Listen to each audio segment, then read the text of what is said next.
And this one is number 70. Mr. Daydream and the Big Splash. Made when it was promoted with L'Oreal Kids.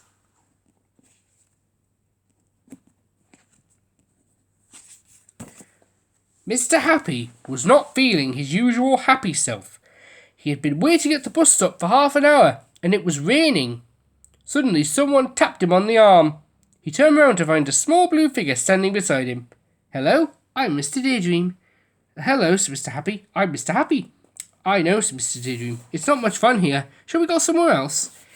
"That would be nice," said Mr. Happy. Mr. Daydream whistled.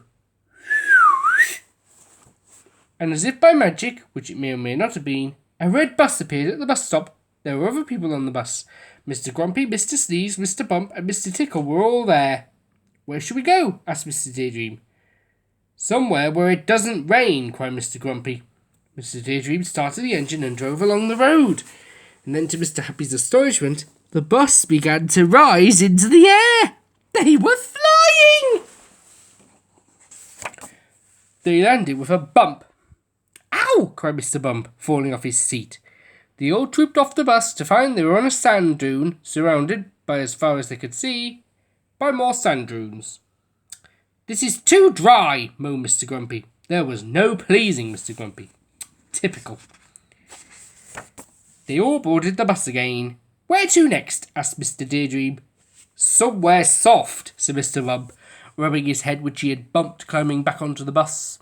So they flew to the North Pole, where the snow was so deep that as much as he fell over, Mr. Bump could not hurt himself. Not surprisingly, Mr. Grumpy thought it was too cold, and he was not the only one. "A tissue!" sneezed Mr. Sneeze. "Can we go somewhere a tissue hot?" asked Mr. Sneeze. They flew to the South American jungle. Mr. Sneeze loved it. He no longer had a cold.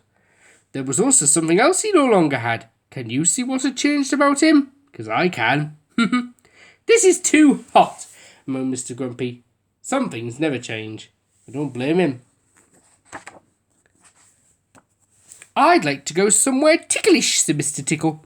Mr. Daydream had to think hard about this one, but eventually they landed on a great plain where the grass grew tall enough to tickle your nose.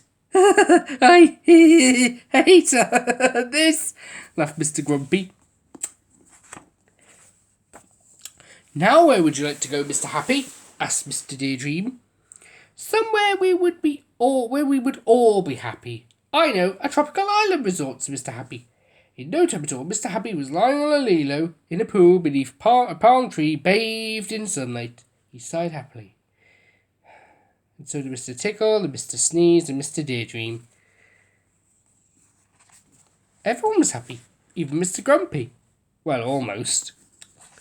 Mr. Happy looked up to see Mr. Bump on the diving board. Suddenly he tripped and fell in the pool with an almighty splash! Mr. Happy opened his eyes. The number 10 bus had splashed a puddle all over him. He was back at the bus stop.